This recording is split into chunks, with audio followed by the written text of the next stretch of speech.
Ambassador Dato Dr. G.K. Ananda Kumaraseri is a career ambassador of over 30 years standing. He retired in 1995 as Director General ASEAN. Since then, he has authored several notable books on such important subjects such as the cultivation of human values, personal development, holistic education, the sacredness of motherhood, mother care, holistic parenting, child care and development, and peace. He is a much sought-after Dharma speaker in Malaysia and overseas. His recent treatise on holistic motherhood and parenting is widely used as a practical yet effective training manual for courses on social ills and crimes, such as drug abuse, AIDS, child abuse, and gender inequality. He is the president of the Human Development and Peace Foundation. Dato G.K. Ananda Kumaraseri has carved a niche for himself in espousing the concept of living by Buddhism by emphasizing the practice and practical application of the Buddha's teachings in daily life. He is available for public talks and discussions. His email is akumaraseri@yahoo.com. You may also refer to www.livingbybuddhism.com for an insight into his works and activities.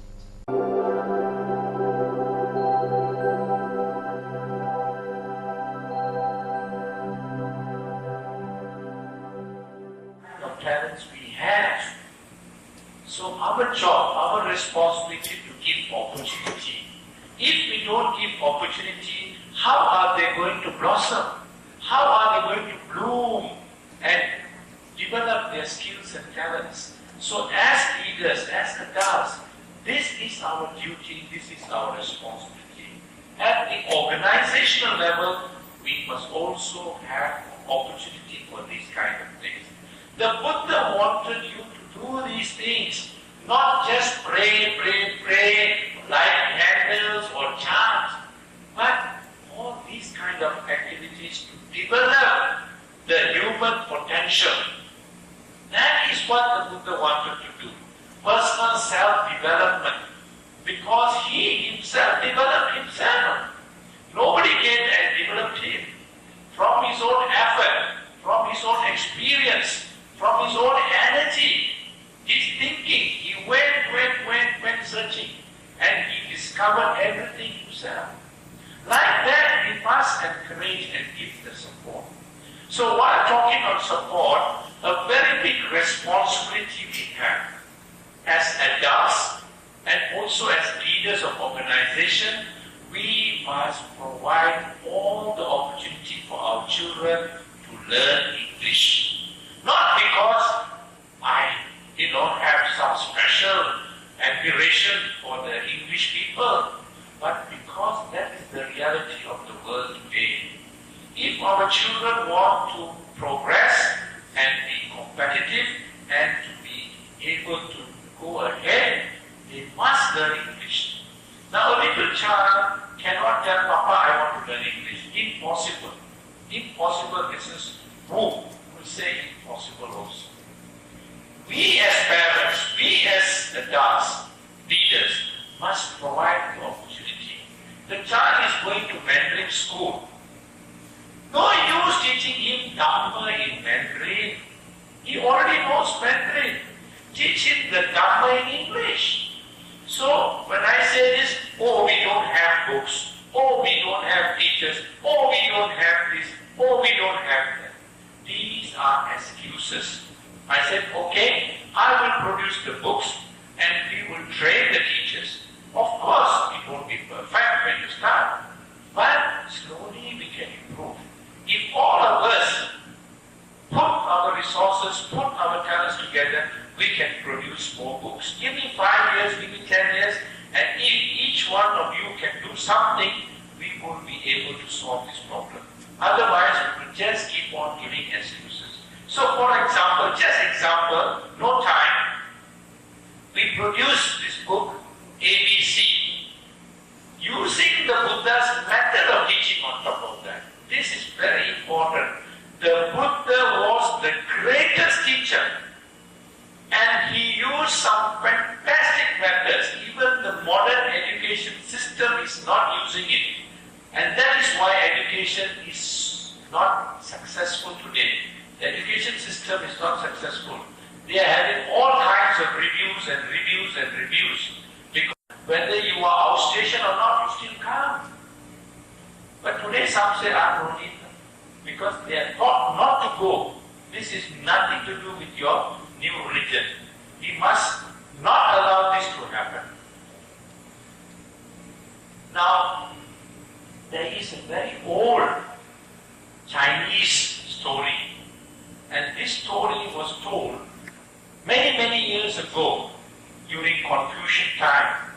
Because Confucius emphasized filial piety. After Buddhism went to China, it became even stronger. Because the Buddha also taught about taking care of parents. Because your parents are gods in your house. Your parents are the gods in your house. And whatever you do, you cannot repay your parents. So the Buddha taught this. So in China, very long ago, piety became very strong. But also they introduced many stories, many lessons. We need to do the same thing for our younger generation. The reason why these things are happening because we didn't pass on this. We also ignore. We also neglected. So the younger generation, when they listen to all the other people, cannot respond in the right way. And they fall. They change. There is an old story which says, once, always this story goes like this, but not because the ladies had fallen, but so happened the story goes like that. A man married a young, pretty girl, and soon they had a son. This boy was staying around with the father and with the mother. And then when he married, after some time, the wife started saying, I say, nuisance your father and mother here, so much, so difficult to take care, always complaining, until he cannot stand already. He says, take your parents somewhere else, we cannot live like this. So happened the story, but not all women are like that, please. Not all women are like that. Sometimes women are more closer, as far as I know, more closer. But that's how the story goes. Then, one day, he made a basket. It was in the house. He put the basket and he wanted to take the papa and mama to the forest and leave the papa and mama in the forest. His son saw this and asked, Papa, what are you doing? Where are you taking grandpa and grandma? Then the papa said, I am taking grandpa and grandma and going and leaving them in the forest. Then the child was shocked. The child said, okay, Papa, you do that, but don't forget to bring back the basket. Then the papa asked, why? No, when I grow up, I want to use the basket to take you and mama and put in the forest. The father threw the basket away. He said, this is definitely not what I am supposed to do. That is the culture, that is the tradition that was taught many centuries ago. We need to teach all these things all over again. We stopped at the point where we focused on the erosion of filial piety in Chinese society. But this is not only in Chinese society, all societies. But what I am very sad, although I am not a Chinese, is that how is it possible that this can happen when it is so much in your culture, it's so much in your tradition, in your history, your heritage, and your claim to be Chinese, you must have filial piety. If you don't have filial piety, you cannot call yourself a Chinese. It is in your blood, as I said. And what have the governments done? They pass legislation. That is not the way. Just passing legislation is not going to solve the problem. The problem is there was no legislation before. People used to follow filial piety as a natural thing. Why should you have legislation? So the problem is that we have not continued to teach this.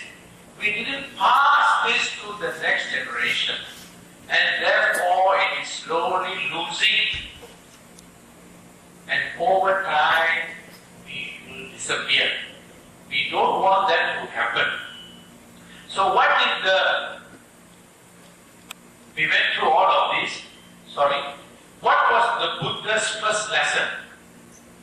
You know the Buddha got enlightenment, right? And what was his first lesson? Anybody want to guess? What was the Buddha's first lesson? What did the Buddha teach, the first lesson? Maybe Professor Chen can help. What was the first lesson? Four Noble Truths. Very good. Anybody else? Any other lesson? Linda? Where's Linda? Any other lesson? What did the Buddha teach, the first thing?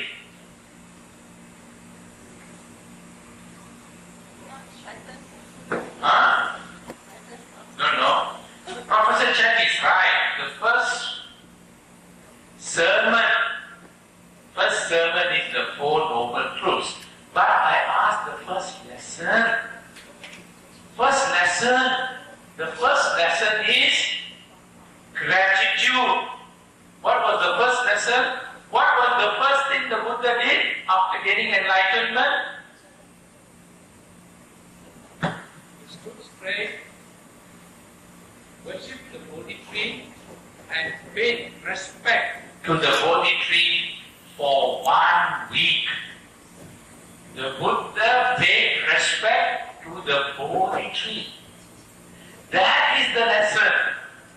This Bodhi tree, a tree, gave him protection, gave him shelter, gave him all the comforts for him to meditate.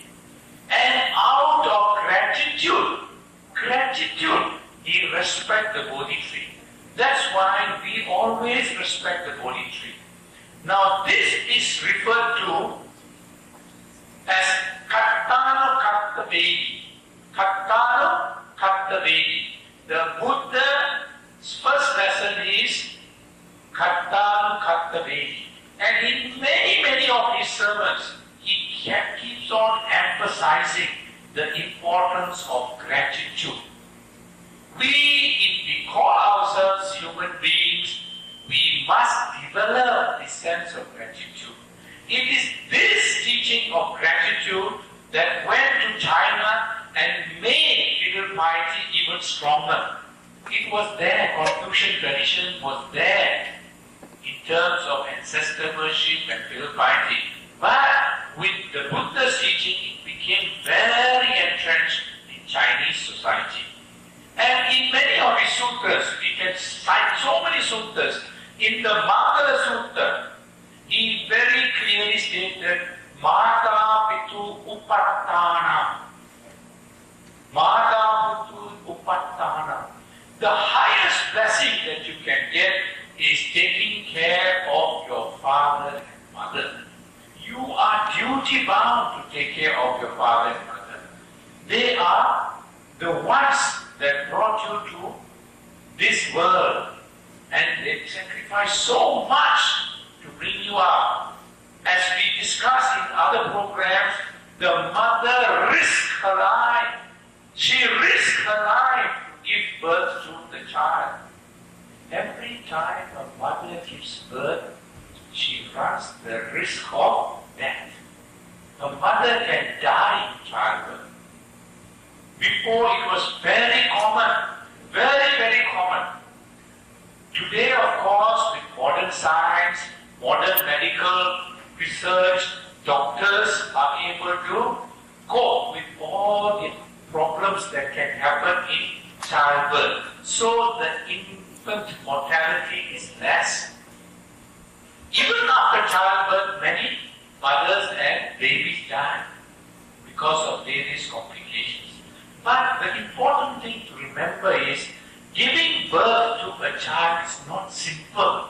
It is not simple. It is a great sacrifice. And if our mothers have given birth to us, we cannot afford to ignore, neglect neglect and forget all of the sacrifices. The Father also made a lot of sacrifices to bring us up. So the Buddha's very important teaching is to always respect, honor, and take care of your father and mother. Even if you were to put your father on your right shoulder and your mother on the left shoulder and look after them for 100 years, you will never be able to repay them.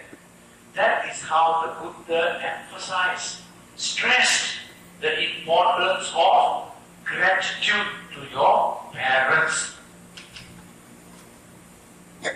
For 100 years, even if you take care. The only way, he says, you can repay all that you owe to your parents is by showing them the path of the Dhamma. Let them also benefit from the Dhamma.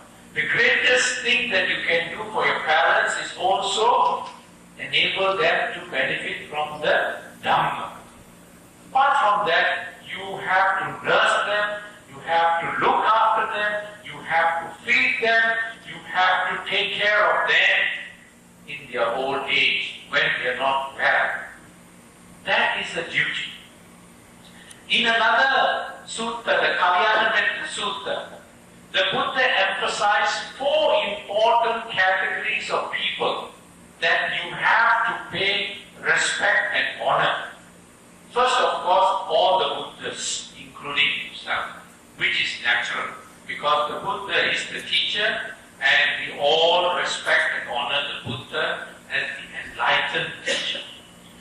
Apart from that, you have Arahants, second category. Third category are those who have become disciples of the Buddha. That means the bhikkhus and bhikkhunis. We refer to collectively as Mahasangha. And the fourth one, he says, your papa and your mama. Mata Pitu. You must take care of them. So this is very entrenched in Buddhist literature, Buddhist scriptures, Buddhist history.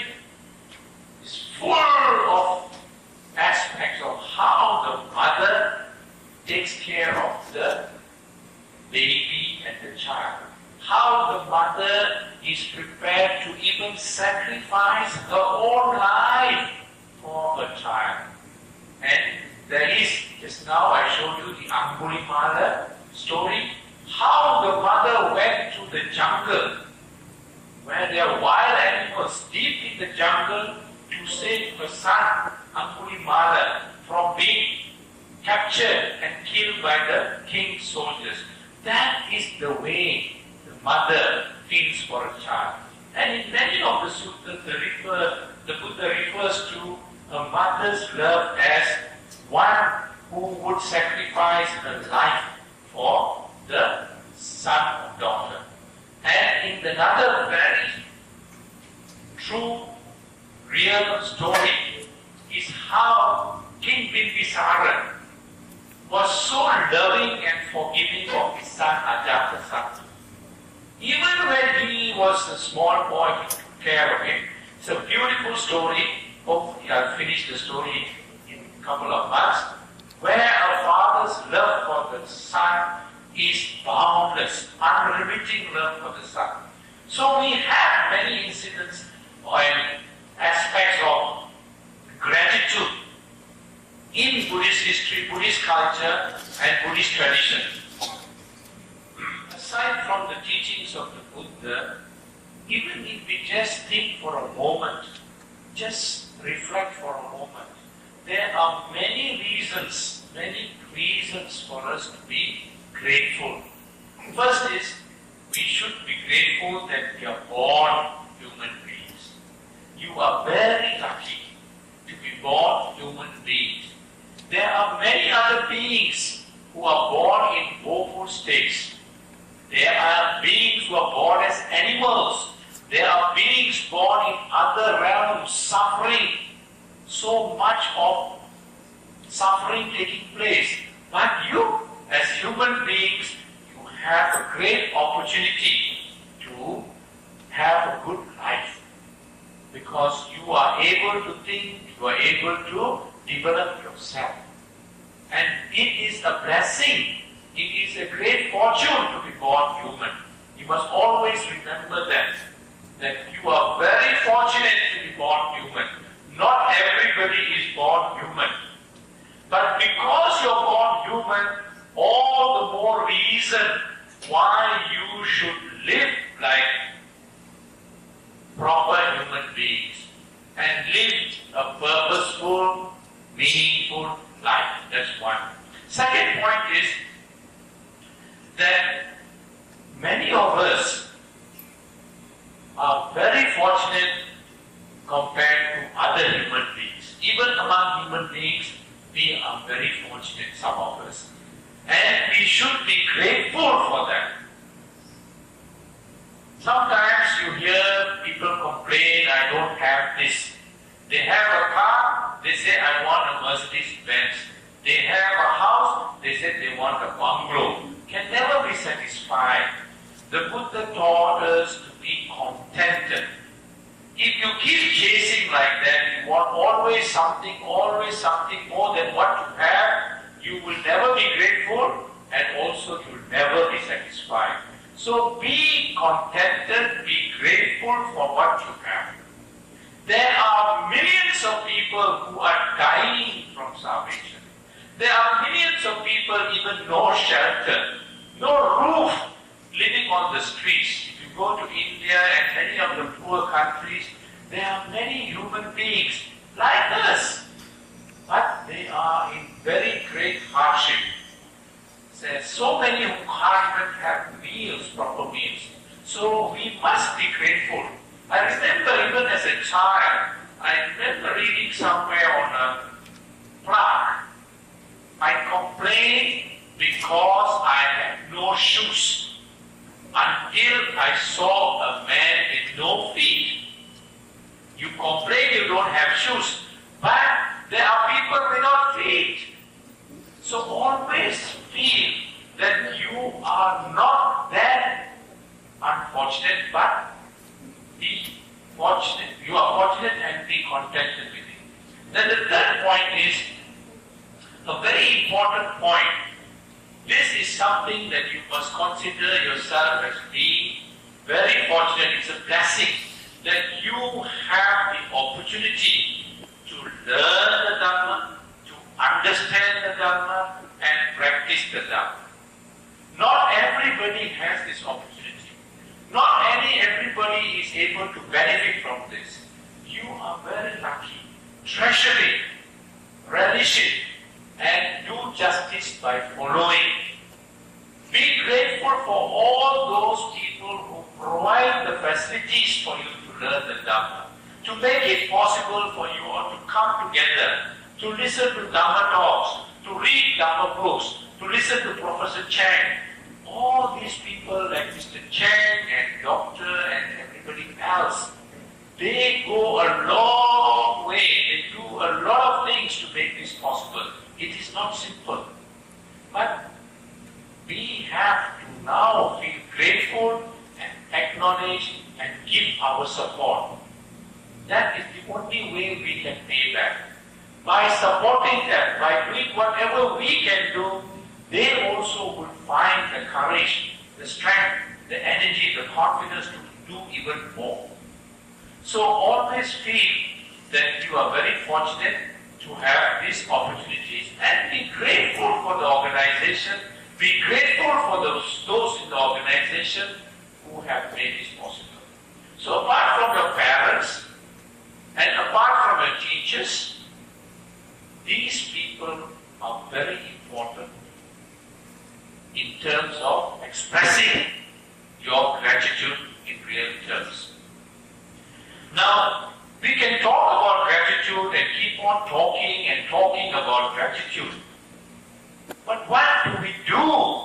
What do we do in everyday life apart from all that I have discussed? How do we pass this on to the next generation? How can we inculcate, how can we instill this aspect of gratitude particularly filial piety to the next generation. As I started off, I said it is by practice. Buddhism, the Dhamma, the Buddha Dhamma is practice. You have to practice. And the Buddha had taught a very good practice, an excellent practice for inculcating filial piety in children. And that is the culture that was there in China. Many, many centuries ago, this was followed in China. Of course, it was followed in India and Sri Lanka and other countries. But slowly it disappeared. And now people are not even aware that this can be done. And that is every day, daily. As I said, the Buddha said, even if you put your mother on your right shoulder and the father on the left shoulder and look after them for 100 years, you cannot repay back. But while you're alive, you can do this. And it is our duty as adults, our duty as parents, to instill this in our children. And that is how we can continue and reinforce and make sure that the next generation will also follow our tradition of filial piety. And that is Mata Pita Vandana. Mata Pita Vandana. It means worshipping, honoring, respecting your mother and father. Always remember, the Buddha referred to the mother first. Always remember. And this is unique in Buddhist culture, very unique in the Buddha's teaching. The European method is my father and my mother. You never say my mother and my father in English. All the European language always my father and my mother. But the Buddha's teaching always my mother and my father. Because he places the mother even higher than the father. Why? Why is that? Because we are all born of woman. All of us are born of woman. Our mothers are women. So we must always place women above men. Always. If not for them, we won't be in this world. If not for the sacrifice they make, we won't be alive. Even after we are born, if the mother does not breastfeed and nurse you, you would have died. And how does she breastfeed? Every 2 hours or so she must wake up and breastfeed. For not one day, for a long time. If she does not do that, you would have died. And many men say, oh, that's not a big thing. But you ask a man, any man or a husband, to just for 1 week, get up every 2 hours, no need to breastfeed. Just get up every 2 hours, he will just collapse. Because he needs his sleep. But the mother does this without any complaint. And until the baby is able to be free from breastfeeding, she has to do this. So that is how the culture we have to pass on. Now this is a wonderful, wonderful gatha, which is practiced now in some of the traditional Buddhist countries. We need to revive this. We need to promote this worshipping of father and mother, respecting the father and mother as gods in the house. The Buddha referred to this as Brahmas in the home. The parents are Brahmas in the home. In English it's translated as parents as gods in the house. And it's a very beautiful gatha. Gatha is a verse which is, of course, in Pali and Sanskrit, this is how it is done. I will recite it so that you get a flavor of it, a feeling of it. It's a very beautiful gatha which goes like this. Dasamase Ure Katwa Oseti Udikaranam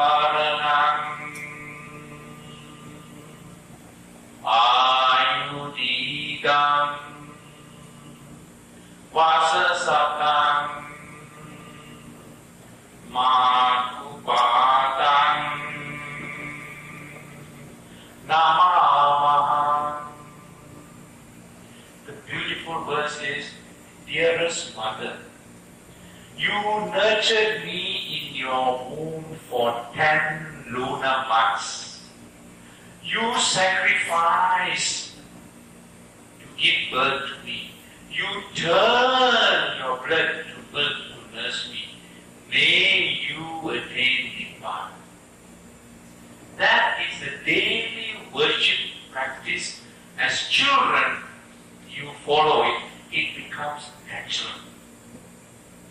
And for the father, also another verse. Utikaro alingitva tumpitva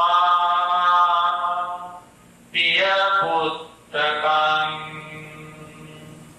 ayudigan vasasatam pitupatam namaham. It says, dearest Father, you sacrificed so much to bring me up. When it comes to my interest, you place me among kings. In other words, as far as I am concerned, I am king. That is how you treat me always. May you attain Nibbana, dearest Father. You feel like crying when somebody recites this. It's so touching, it's so wonderful. Also, I encourage, doesn't matter what language, it can be in English, it can be in Mandarin. Professor Chang will tell a few things in Mandarin. In English, you can also express yourself. After you practice this gatha, express yourself in Mandarin or in English or whatever language. I just give an example. How you bless your mother. I have no words to recount the hardship, dearest mother, you underwent on my behalf. From the day I was born, I dearly worship you, loving mother. When I cry, you lull me to sleep with deep love and affection. You wash me and you cleanse me so caringly. Oh, dearest mother, may you attain Nibbana. Express your gratitude to your mother every night and if possible every morning before you leave the home. To the father, you can say, I have no words to recount the sacrifices, dearest Father, you made for my welfare and my well-being since my childhood. I deeply worship you, noble Father. Whenever I was upset or hurt, you comforted me so tenderly. You cared for me and helped me in every way possible. Oh, loving Father, may you attain Nibbana. This is an excellent practice which can be easily done, very easily done. But when I started to do this in Malaysia, I had a lot of problems. Many people said, oh, this is Pali, how am I going to recite this? Oh, this is not possible, how small children can do this? All kinds of problems I had, because human nature don't want to do anything which involves effort. They are very comfortable not doing anything which involves effort. Just carry on. So luckily for me, there was a venerable, a monk in a temple in Sentu. And he says, okay, I will take this up. Let me try. So when he has, like here you have summer camp during holidays, vacation, they have camps for youngsters during the school vacation to go through a novitiate program. They become monks for 1 week or 2 weeks. So before you take your robes in this program, he made a point to teach the children how to recite this and worship the parents in public before they go and take the robes. So all the children recited this in public, in front of everybody else. They worshipped the parents. You know what happened? You know what happened? The parents cried.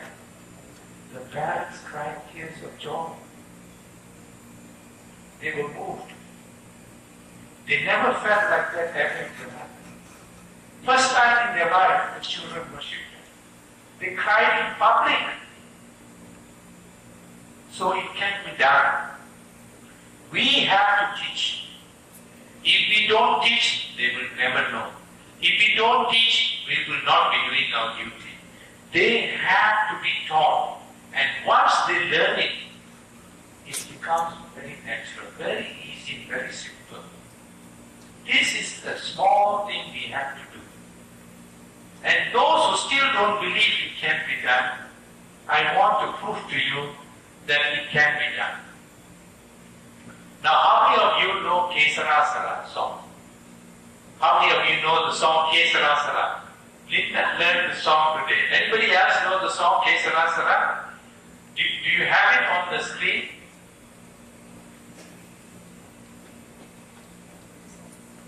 Okay. This is an old song, and I'm sure many of you know a lot of songs, but none of you have bought song books. I'm sure many of you know a lot of Mandarin songs and English songs, but never have used a song book or learned by heart. But you can sing. Now I want to prove, and I've gone to many places after this Venerable has done, and now they are now doing this Vandana Gata because I proved this way. This is an old song, a very old song. And it's a song that we learn without a song book and nobody asks us to learn. It goes like this. And I want you to join me if you know the song. And let's sing it together. I'm sure you can remember it. Please join together if you can. When I was just a little boy, I asked my mother, what will I be? Will I be handsome? Will I be rich? Here's what she said to me. Que sera, sera. Whatever will be, will be. The future's not ours to see. Que sera, sera. What will be, will be. When I grew up and fell in love, I asked my mother, what lies ahead? Will we have rainbows day after day? Here's what my sweetheart said. Que sera, sera. Whatever will be, will be. The future's not ours to see. Que sera, sera. What will be, will be. Now I have children of my own. They ask their mother, what will I be? Will I be handsome? Will I be rich? She says patiently, Que sera, sera. Whatever will be, will be. The future's not ours to see. Que sera, sera. What will be, will be.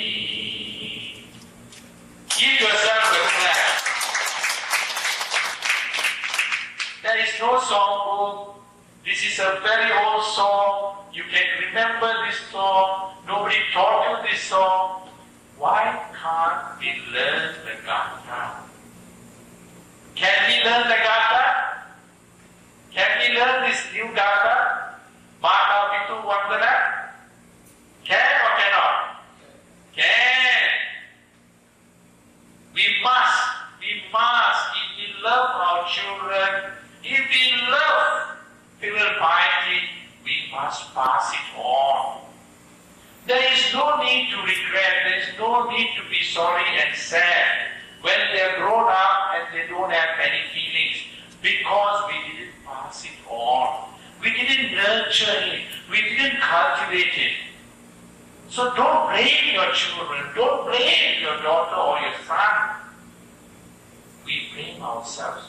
But how wonderful it is if you listen to the teachings of the Buddha Dhamma and follow the teachings of the Buddha Dhamma and nurture this wonderful seed of your son and daughter and allow them to grow the way the Buddha wants, they will continue the way you have done. So much for my parents I can't do, they're not alive. You are lucky. You're so lucky. I envy you. I wish I had the chance like you. Because only when you are alive you can do these things. So what I can do now is always do something and offer merits to my departed parents. So stop this. You do that. And after some time I met her. Then I asked what, and I found in the vihara, the daughter one day with the mother, very friendly, all changed. I don't know the daughter before. Then she introduced me to the daughter and said, this is my daughter. Then she took me aside and explained to me what happened. She followed my advice. When she went to see her parents and worship her parents, the daughter was there. Her parents cried. And they hugged her, she cried, parents cried. The daughter saw all of these things. She started to cry. Because the daughter a little bit more fond of the grandparents. Usually, grandparents are closer to the children than the parents. Because grandparents always spoil children. Like me, I spoil my grandchildren. So, like that, she was a little bit closer. She straight away went and worshipped the grandparents. Nobody told her to worship. And the grandparents hugged and they were so happy. And then she changed from that.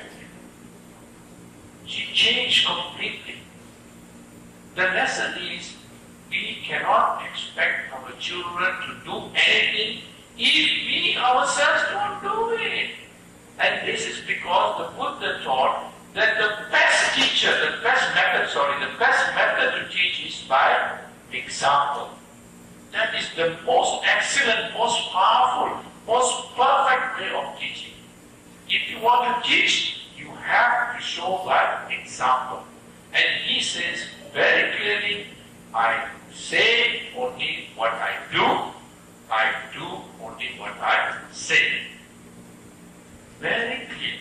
So as parents, we can only expect our children to do these things if we give them the opportunity, we show them, we guide them, and we nurture it. It cannot happen simply. It just cannot happen simply.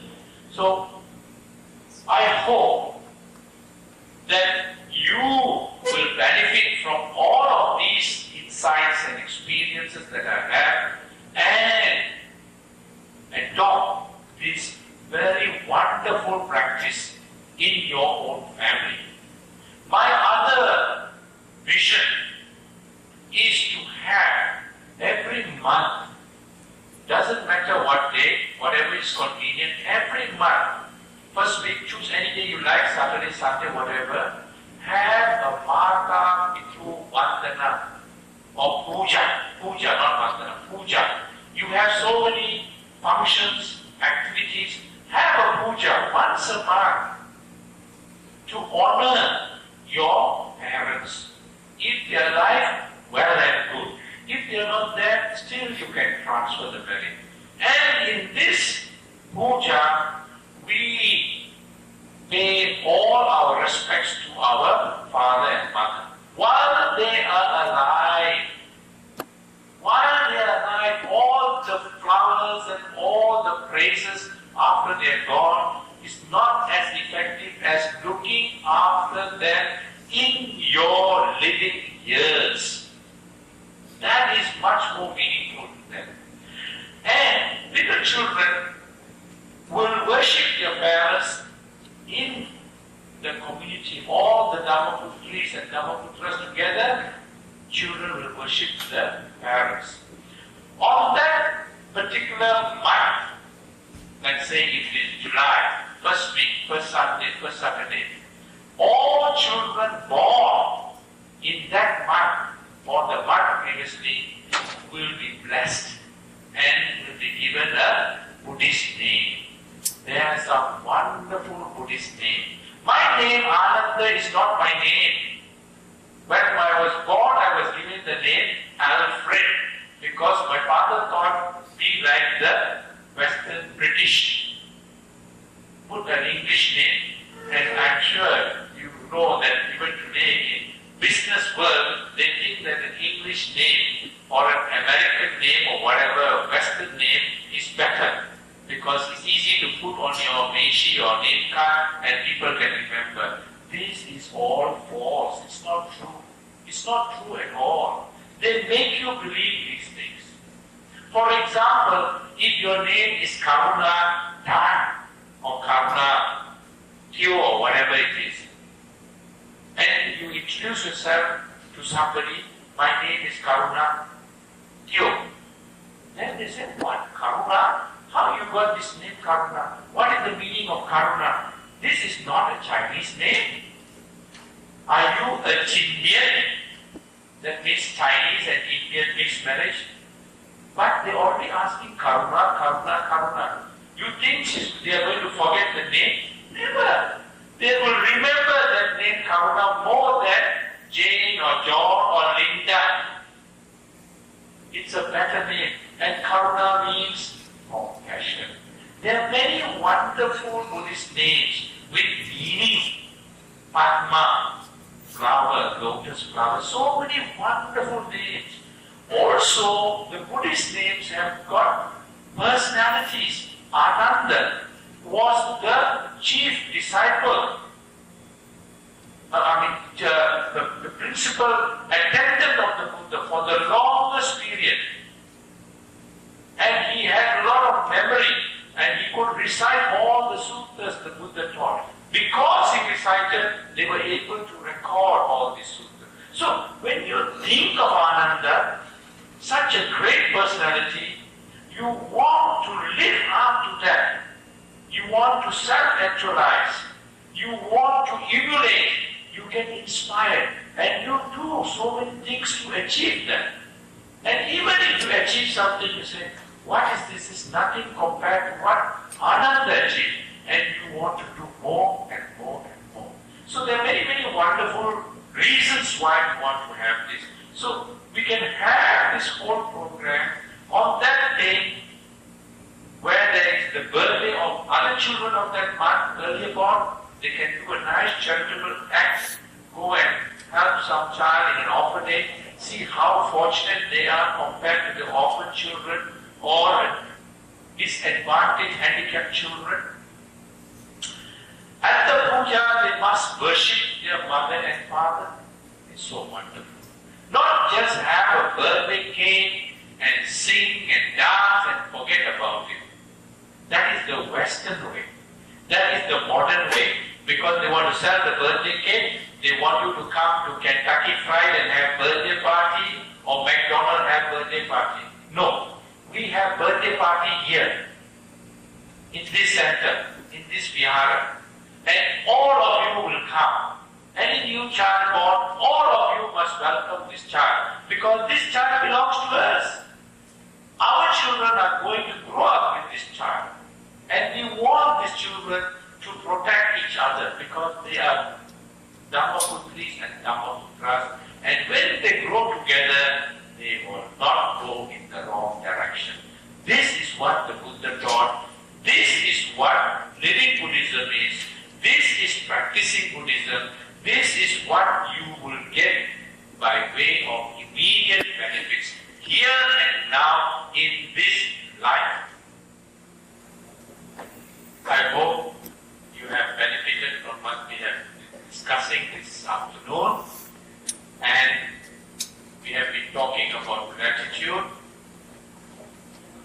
we must express our gratitude to all those who have made it possible for us to gather this afternoon and to share the Dhamma knowledge and Dhamma practices, and hopefully we would be able to make our own contributions in some form or other to make more and more activities like this and to have greater success. So we would like to express our gratitude to Mr. Cheng and Mrs. Fu for all the effort and all you wonderful Dhammaputris and Dhammaputras who have taken the trouble to organize this and will find greater confidence and courage to do more and achieve more in terms of spreading the Dhamma and practicing the Dhamma in everyday life. Now that you have this inspiration, this confidence, and you must believe that the greatest gift you can give to anybody, including your parents, your relations, your immediate family, your neighbors, your friends, your colleagues, your superiors or your employees, is the gift of the Dhamma.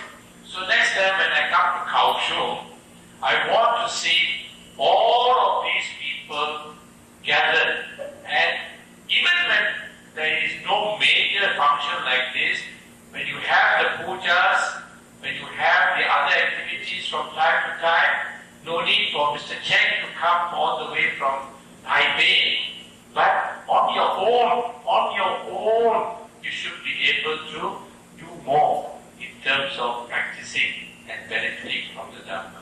Sukhi Hotu Dhammaputris and Dhammaputras. The question is, ill parents on one side and the children on the other side, how to take care. Both are in difficulties, not easy. Nothing in life is easy. Nothing in life is easy. If you want to find easy way out, then of course you are not being grateful. Gratitude has no basis to find an easy way out. A practical way, maybe. Sometimes it's practical, but not to say I want an easy way out. The Buddha said, even if you put your parents' right shoulder and left shoulder for 100 years and take care of them, still you cannot pay back. So let's not think of an easy way out. Let us think in terms of what our gratitude, sense of gratitude must be, and try as much as possible to live up to that. You cannot compromise on that. But today's world, sometimes we look for practical way. Maybe the parents can be looked better if I provide some nurse, if I provide some extra care. Because if I don't work, I won't earn the money to even provide for that facility. That is a different thing. That is a practical way. Because if you don't go to work and look after the parents will go hungry, you will go hungry. So we need to look, because we don't have an extended family nowadays. So many people now either employ a nurse, or sometimes now they send to a nursing home or a home for the aged. But don't just simply send them there. Send them there for their physical comforts and the attention, the better attention that they can get. Make it a point also to give your attention when you can, whenever you can. Don't just simply send them and forget about it. That is not the way. You must still go and your time, give your love, give your affection, give your gratitude, show your gratitude in person. You have to give time.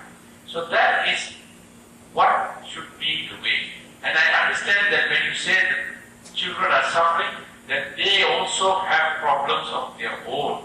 They also have other responsibilities, particularly to go and earn something and to look after their own family. But it doesn't mean that you neglect the other side. Find some way of having a balance, a harmony. The Buddha always talked about harmony, balance, the middle way. Don't ignore, at the same time, don't do everything that is going to make a bigger problem for you, your children, and also your parents. The parents, out of the love for children, go and express their love by material. They are trying to buy by material ways the children's love back for them. They think that if they give a lot to the children also will love them. And then the children ask for more and more and more. This problem is mostly not in Taiwan only, but mostly in any society where there is the affluent class. Affluent means very well-to-do. You give them the shoe, they want Nike, otherwise they are not going to school. And usually these children go to special school where everybody is wearing Nike. Papa, how can I wear this? Everybody having Nike. Everybody got Gucci belt. Everybody got all this fantastic brand name. And they want this all the time. This is not the problem of the parents, not the problem of the children, but the problem of society. Society has come like that. So our job is to change that society. So we read in Taipei how to bring up children and how parents should be responsible parents. You cannot buy these things. You cannot buy responsibility. You have to spend your time. By example, the parents themselves must show the right example. So the best way we can help is make the parents come for our programs. Make the parents mix with other Dharmaputris and Dharmaputras to see that there is another way, not necessarily by money. You cannot get this by money. When they realize that they are in the wrong way, they change. The parents change. And hopefully the children will be taught in another way. Sometimes the problem is so chronic, went so far for so many years, it's difficult to change. Maybe you think it's difficult, but when they mix around, where every one of you is not having Nike, he doesn't feel he must have Nike. Because sometimes we come barefooted, we don't even have shoe.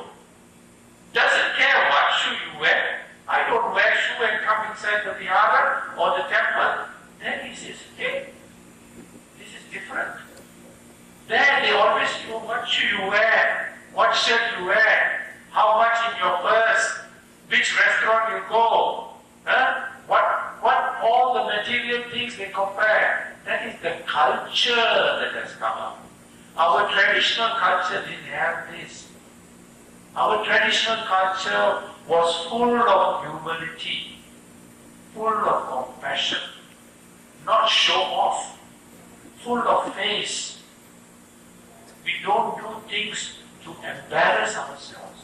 Embarrassment means very, very big punishment. That is our culture. Chinese culture, Japanese culture, Korean culture. Face is so important. So we develop this culture only by bringing them to this kind of environment. And that is why I keep on saying parents are duty bound. And you as Dharmaputris and Dharmaputras are duty bound close to each other. Imagine if you, or not you, these children who are spoiled, are all growing together from small, and the parents are all together all the time. Every month you meet, every month you have puja, every month you have activity, every time you telephone each other, you meet each other. Your parents know the children, children know the parents. These children are different.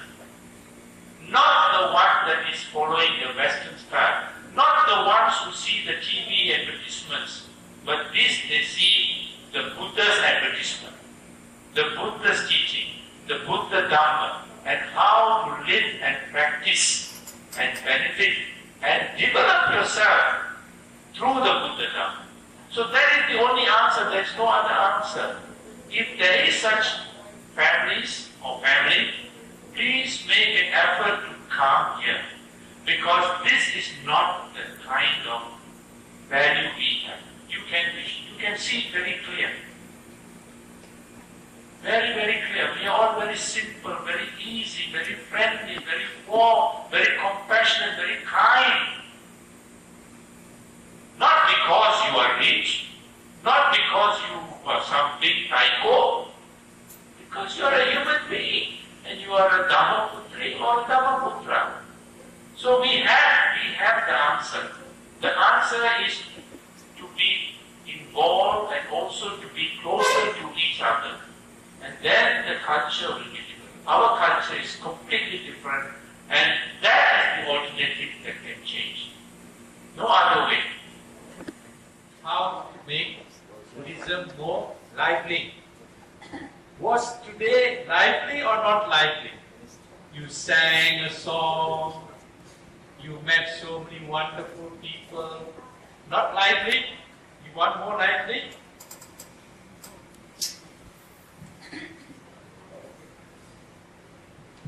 如何令佛教活泼一点？请问你今天的场面活泼吗？我们唱了歌，碰到了这么多可爱的朋友，你说还不够活泼吗？ This is only a small beginning. One, the little time I have can only show little bit, but there is so much we can do. I agree with you. We must have more fellowship. We must have more interaction. We must have more friendliness. Because that is what the Buddha taught, that we must have more closer relationship.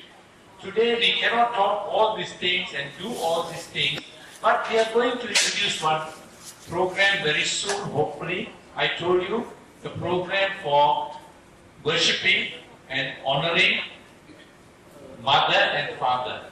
That whole program also involves the child going to a place where there are other children, not so fortunate, not so lucky, and making a very good dana, a very good charitable act.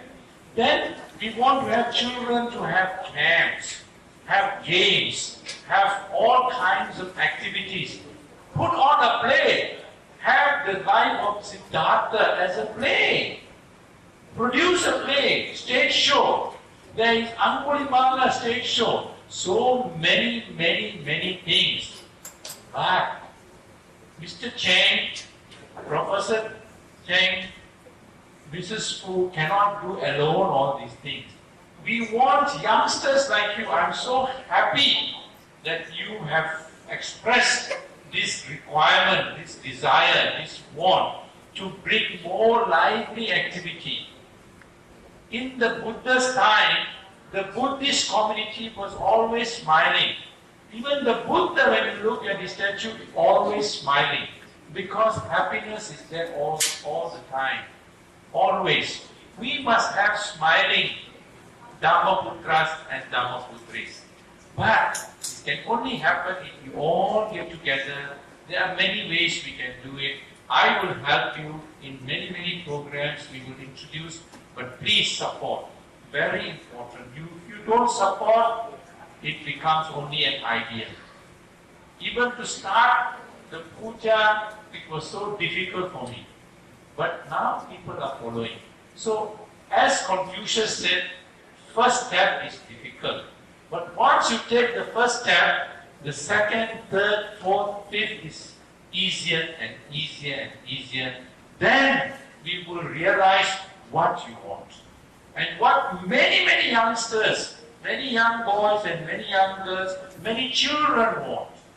We want to make even studying Buddhism lively. Not just study, but by role play, by experience, by experiment, by talking, by learning, by acting, all kinds of things. Not the usual case. This is some exceptional cases.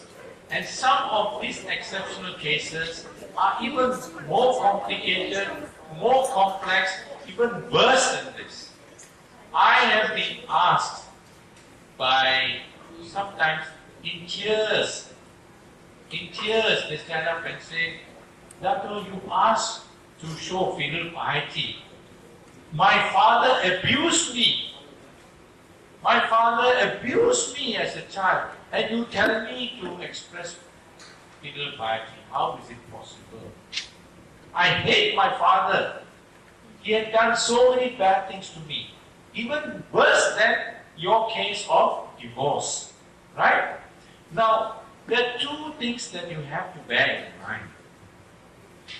Because you hate your father, or because you hate your mother, not out of your own fault, because they did something wrong. What the wrong is doesn't matter. Whether they abused, or whether they left you, abandoned you. There are so many families, the father or mother abandon the children.